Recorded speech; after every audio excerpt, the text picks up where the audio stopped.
নমস্কার বন্ধুরা, কেমন আছেন? আশা করছি ভালো আছেন, সুস্থ আছেন। গৃহিণীরা আমরা একটু বুদ্ধি খাটিয়ে যদি সংসারের প্রতিটি কাজ করি, কাজগুলো খুব সহজ হয়ে যায়। নিজেদের জন্য আমরা কিছুটা হলেও সময় বের করতে পারি। এমনই কিছু টিপস শেয়ার করব, চলুন তাহলে দেখে নিই আজকের টিপসগুলি। আমাদের যাদের বাড়িতে ছোট বাচ্চা থাকে, বাচ্চারা কি করে? বারবার বিছানায় ওঠানামা করে, যার কারণে বিছানার চাদরটা বারবার এলোমেলো হয়ে যায়, আর আমাদের বারবার বিছানার চাদর ঠিক করতে লাগে। তাই একটি চিরুনি আর দুটো গার্ডার নিয়ে নিন। 4টে গার্ডার লাগবে, আমি 2 সাইড দেখাচ্ছি। 4 সাইডে এটা করবেন। বিছানার চাদরের কোনাগুলোতে গার্ডার আটকিয়ে এইভাবে আপনাদের গদির নিচের দিকে কোনাগুলোকে ঢুকিয়ে দিন। গার্ডার লাগানোর কারণে টাইটভাবে আটকে থাকবে বিছানার চাদর গদির নিচে। এটা টানাটানি করলেও বা ওঠানামা করলেও খুলবে না। আর এই যে কোনাগুলো বের হয়ে যায় চারপাশ, এটাকে একটি চিরুনির সাহায্যে এইভাবে সেকেন্ডের মধ্যে ঢুকিয়ে দিতে পারবেন। যেটা হাত দিয়ে করতে গেলে আপনাদের অনেকটা সময় লাগে, সেই কাজটাই আপনারা করে নিতে পারবেন খুব কম সময়ের মধ্যে। খাটনিটাও কম হবে, সময়ও আপনাদের বেঁচে যাবে। আমাদের বাড়িতে এই ধরনের যে জিন্সের প্যান্টগুলো থাকে বা নর্মাল প্যান্টগুলো থাকে, যেগুলোতে গার্ডার চেন দেওয়া থাকে, অনেক সময় কি হয়, চেনটা না বারবার আটকে যায়, সহজে খোলা যায় না, বন্ধ করা যায় না। জোরে টানতে গেলে চেনটাই কেটে যায়, আবার টেলার্সে নিয়ে গিয়ে নতুন করে চেন ঠিক করে আনতে লাগে। তাই আমাদের বাড়িতে যে এই ধরনের পেন্সিল থাকে, কম বেশি প্রত্যেকের বাড়িতে এই ধরনের পেন্সিল আছে। পেন্সিলের শীর্ষের জায়গাটা এইভাবে চেনের ওপরে আপনারা ঘষতে থাকবেন। এতে দেখবেন চেনটা আপনাদের একদম স্মুথ হয়ে যাবে। চেনটা সহজেই আপনারা টান দিলে খুলে যাবে, এমনকি বন্ধ করতেও অসুবিধা হবে না। এই দেখুন, এইভাবে আমি খুলে বন্ধ করে দেখাচ্ছি। তাছাড়া যদি পেন্সিল না থাকে, নেল পালিশ, আমাদের প্রত্যেকের বাড়িতে থাকে, নেল পালিশ নিয়ে নেবেন। আলতো করে শুধু চেনের জায়গাটায় আপনারা নেল পালিশটা লাগিয়ে নিন। তারপর দেখবেন চেনটা সহজেই খুলতে পারছেন, বন্ধ করতে পারছেন, বারবার আটকে ধরবে না। এখানে একটি পাত্র নিয়ে নিয়েছি, পাত্রের মধ্যে বেশ কিছুটা জল দিয়ে দিলাম। জলের মধ্যে দিয়ে দিচ্ছি পরিমাণ মতো নুন, পরিমাণ মতো হলুদ, ভালোভাবে মিশিয়ে নেব।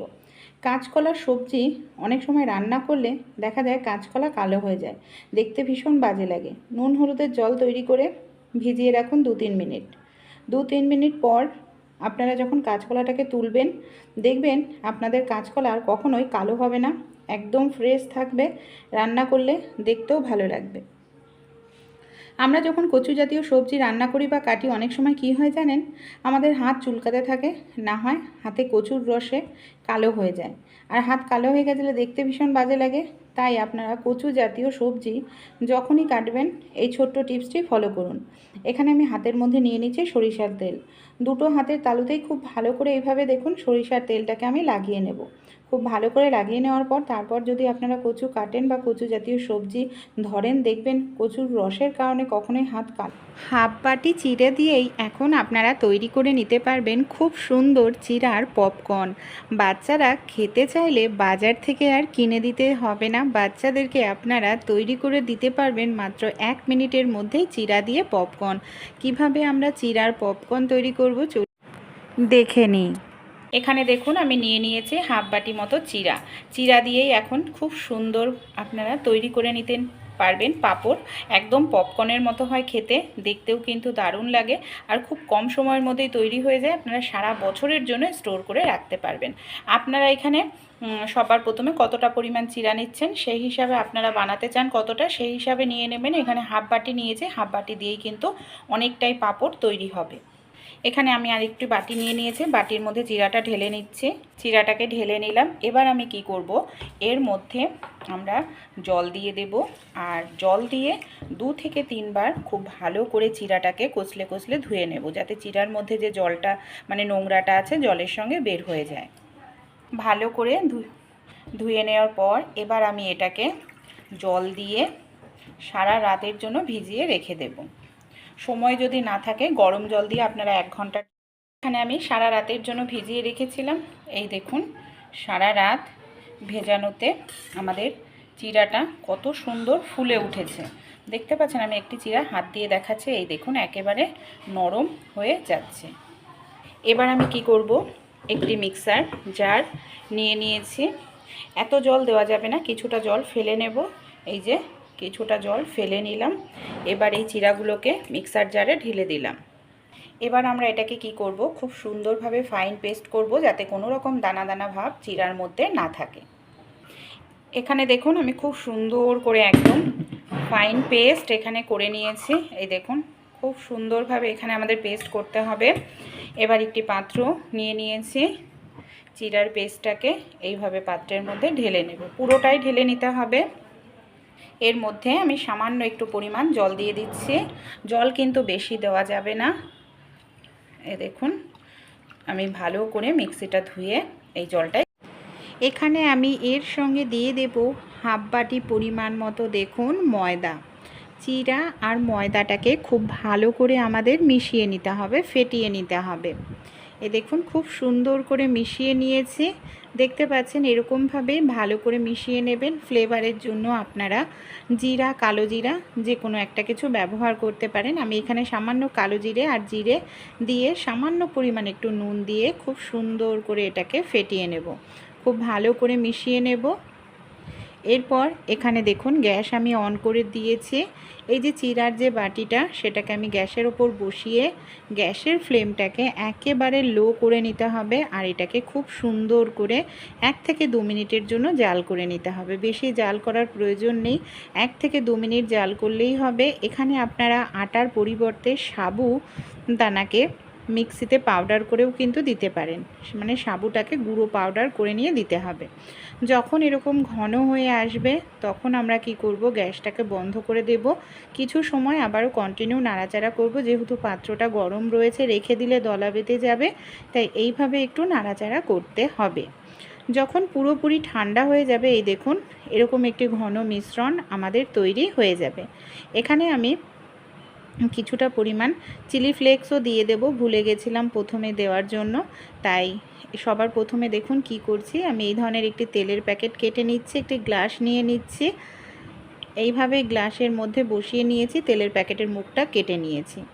তারপর আমরা যে চিড়ার মিশ্রণটা তৈরি করে নিলাম সেটাকে কি করব, গ্লাসের মধ্যে আমাদের খুব ভালো করে এইভাবে এটাকে ভরে নিতে লাগবে।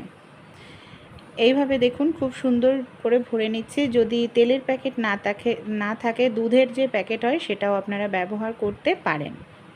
এবার মিশ্রণটাকে একদম নিচের দিকে আমি নিয়ে আসব এইভাবে, আর নিচের দিকটায় ছোট্ট করে একটু কেটে নেব, বেশি বড় করে কাটা যাবে না, ছোট্ট করে কাটতে হবে। এই দেখুন একদম ছোট করে আমি এইভাবে একটু কেটে নিলাম। এই যে সামান্য ছোট করে কাটবো, আপনারা যেমন তৈরি করবেন সেই হিসাবে কাটবেন, ছোট বা বড়, কিন্তু ছোট ছোট করলেই ভালো লাগে বেশি। একটি থালার মধ্যে আমি তেল লাগিয়ে নিয়েছি, এবার এই থালার মধ্যে এরকম ছোট ছোট করে পপকর্নের আকৃতি করে আমরা দিয়ে দেব। বেশি বড় করবেন না, তাহলে ভালো হয় না, ছোট ছোট করলে দেখতেও সুন্দর লাগে আর খেতেও কিন্তু ভালো লাগে। এইভাবে আমি পুরো থালার মধ্যে ছোট ছোট করে সাজিয়ে দিচ্ছি। আপনারা চাইলে যে পলিথিন প্লাস্টিক আছে সেটাও ব্যবহার করতে পারেন, পলিথিন প্লাস্টিকের মধ্যেও কিন্তু আপনারা দিতে পারেন। পলিথিন প্লাস্টিক হলেও একটু তেল লাগিয়ে নেবেন, তাহলেই দেখবেন সহজেই উঠে আসবে। আর থালাতেও তো আমি বললাম তেল লাগিয়ে নিয়েছিলাম, রেডি হয়ে গেছে এটা আমাদের পুরোপুরি। এবার আমরা কি করব, এটাকে আমি একদিন রোদ্রে দিয়ে ভালো করে শুকিয়ে নেব।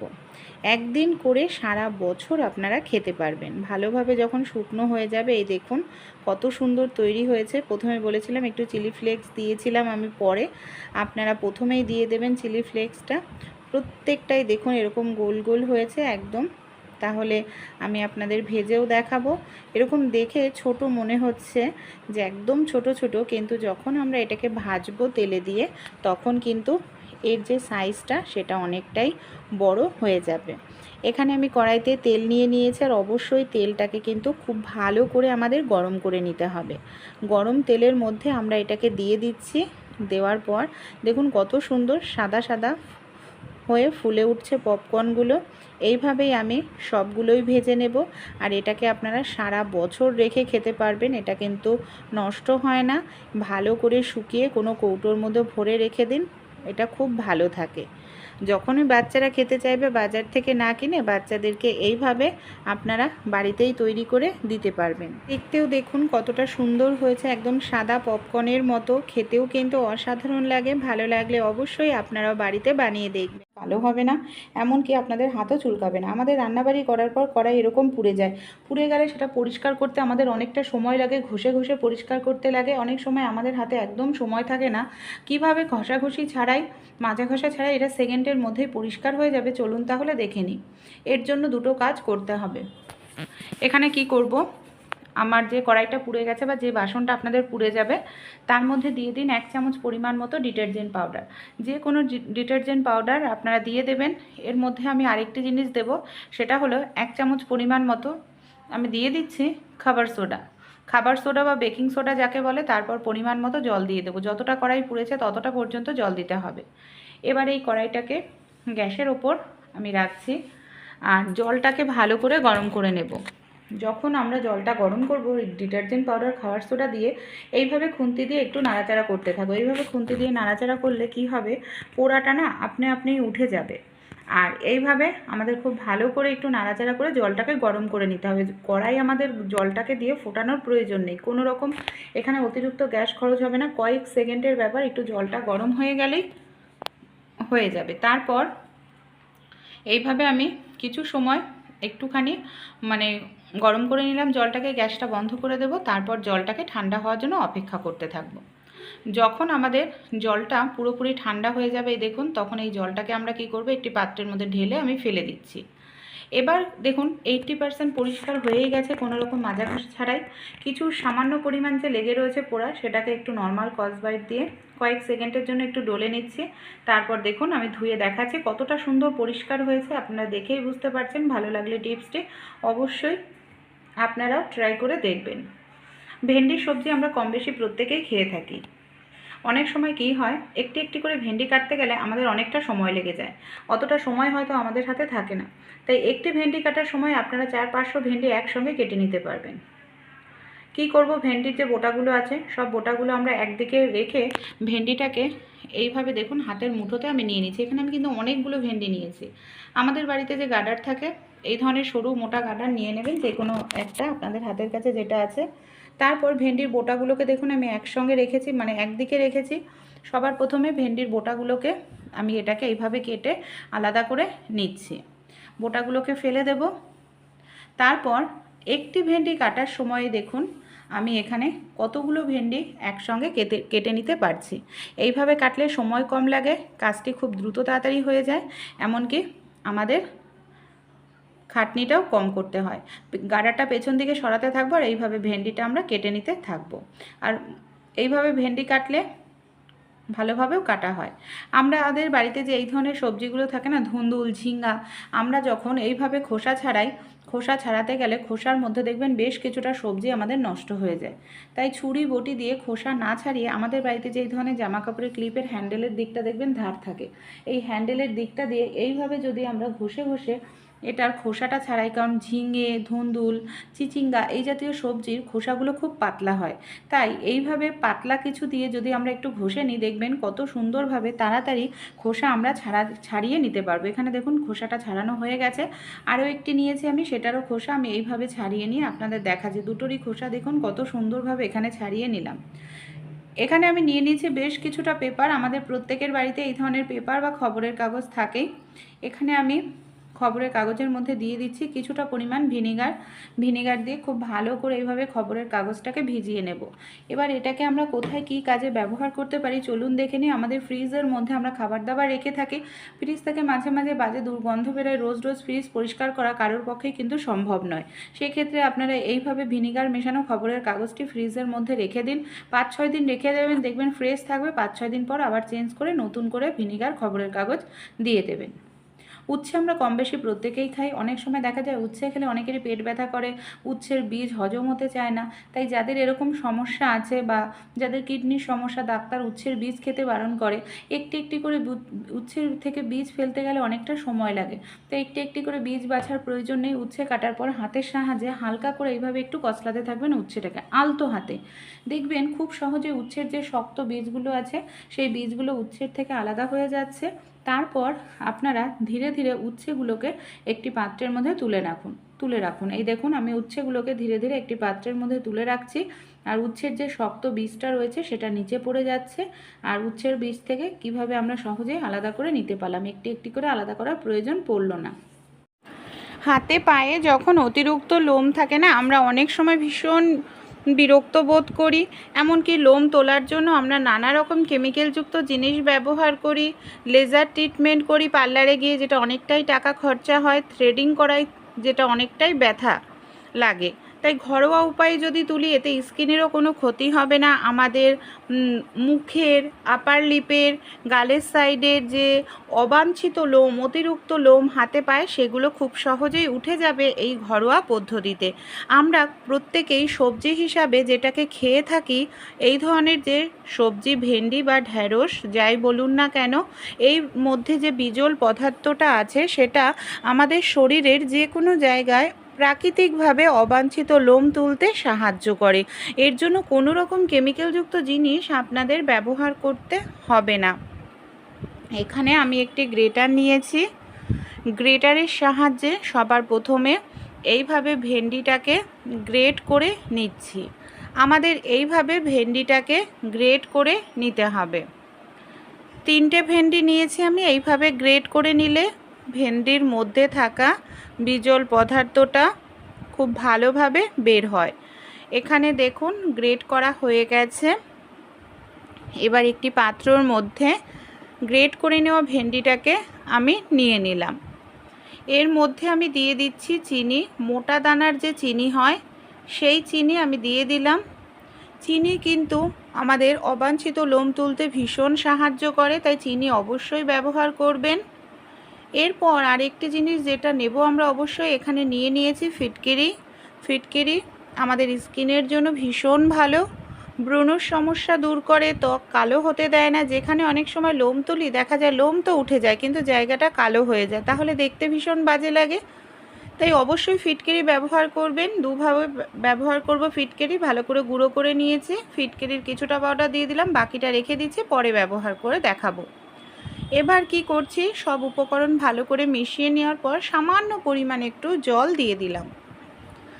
বেশি জল কিন্তু দেওয়া যাবে না, সামান্য পরিমাণে একটু জল আমাদের দিতে হবে। জল দিয়ে ভালোভাবে মিশিয়ে নিতে হবে।